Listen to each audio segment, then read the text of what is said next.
आप देख रहे हैं संविधान और कानून SK लाइव न्यूज को बढ़ाने का काम करती हैं, बल्कि जिस तरीके से हमारे देश की मजबूत पहचान को अंतर्राष्ट्रीय स्तर पर भी बढ़ाने का काम करती हैं। हर डिसीजन मेकिंग में जिस तरीके से आज की तारीख में भारत का एक महत्वपूर्ण से है।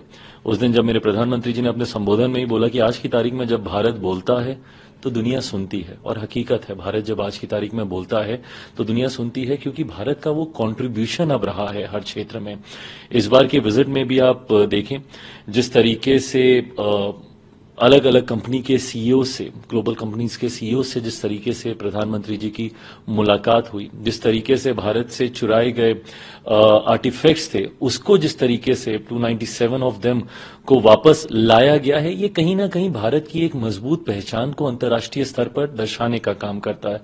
क्वाड समिट के लिए मेरे प्रधानमंत्री जी गए थे। क्वाड 4 देशों का ये समिट है, उसमें जिस तरीके से भारत की एक महत्वपूर्ण योगदान है। अलग अलग विषयों को लेकर चर्चा हुई, सर्वाइकल कैंसर को लेकर हो, आपने टेररिज्म का जिक्र किया, इन तमाम विषयों पर जिस तरीके से भारत प्रधानमंत्री जी के माध्यम से एक मजबूत पहचान को स्थापित करने में कामयाब रहा है, ये एक नए भारत की दिशा में, एक विकसित भारत की दिशा में भारत के मजबूत कदम है। और इसके लिए मैं पुनः मेरे प्रधानमंत्री आदरणीय नरेंद्र मोदी जी का धन्यवाद करता हूं और उनको एक बार फिर से एक सफल यात्रा के लिए ढेर सारी बधाई, शुभकामनाएं। उन्होंने फिलिस्तीन प्रेसिडेंट से जो मुलाकात की है, गाजा में जो चीजें हो रही हैं, आपको लगता है वो क्या भी रहे हैं कि हम सपोर्ट भी देंगे ताकि वहां पर शांति भी मेंटेन रहे?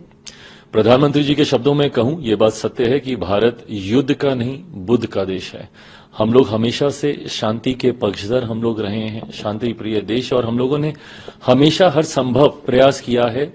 देश के, दुनिया के अलग अलग कोनों में कहीं पे भी अशांति होती है तो किस तरीके से वहां पे शांति स्थापित की जाए, मध्यस्थता हम लोग करने में अगर कहीं पे भी सफल रहे। मुझे लगता है बहुत कम राष्ट्र अध्यक्ष ऐसे होंगे जो दो अलग अलग युद्ध जिन देशों के बीच में चल रहा हो, दोनों के साथ उनके रिश्ते अच्छे रहे हों। जहां एक तरफ हमारे प्रधानमंत्री जी रशिया भी जाते हैं तो वहीं दूसरी तरफ दोनों देशों के बीच में मध्यस्थता कराने का भी कार्य हमारे प्रधानमंत्री जी करते हैं। तो ऐसे में ये जो मुलाकात उनकी हुई है फलस्तीन के राष्ट्राध्यक्ष के साथ, ये पुनः हमारी सरकार, हमारे देश की उस सोच को दर्शाता है जहां पे हम लोग शांति के माध्यम से, चर्चा के माध्यम से, वार्तालाप के माध्यम से बड़ी से बड़ी समस्या का हल निकालने की संभावना ढूंढने का प्रयास करें। हम लोगों की आबादी आज की तारीख में हमारी ताकत है। हमारे प्रधानमंत्री जी की खूबसूरत सोच है कि उन्होंने आपदा तक को अवसर में बदलने का उन्होंने काम किया। कोरोना के दौरान जब दुनिया भर में पैंडेमिक था, कई देशों ने जहां ऐसे में अपने घुटने टेक दिए, उस वक्त हमारा देश सबसे ज्यादा मजबूती से उभर कर आया।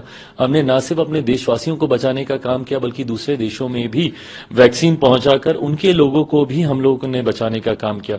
तो ऐसे में आज की तारीख में जो हमारी आबादी, जो कई देश सोचते हैं कि संभवतः हमारी लायबिलिटी होगी, उसको कैसे हम लोग एसेट में कन्वर्ट करें, इस सोच के साथ हमारे प्रधानमंत्री आगे बढ़ रहे हैं।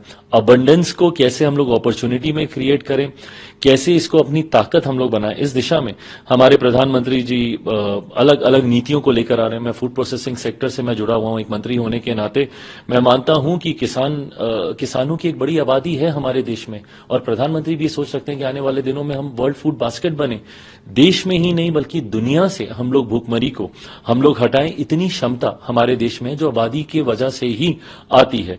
तो ऐसे में कैसे हम लोग हर उस विषय को जो कि शायद दुनिया लायबिलिटी समझती है, उसको हम अपॉर्चुनिटी में कैसे क्रिएट करें, ये आउट ऑफ बॉक्स सोच हमारे प्रधानमंत्री की हमेशा से रही है, और जिसका लाभ हमारे देश को पिछले 10 सालों में हुआ है। परिणाम स्वरूप तीसरी बार पुनः देश की जनता ने हम पे अपना विश्वास जताया, और इन्हीं नीतियों के साथ देश इस तीसरे कार्यकाल में प्रधानमंत्री जी के नेतृत्व में हमारी सरकार आगे बढ़ने का कार्य कर रही है। खबरों के लेटेस्ट अपडेट के लिए इसी तरह हमारे साथ जुड़े रहें और इस वीडियो को ज्यादा से ज्यादा शेयर करें।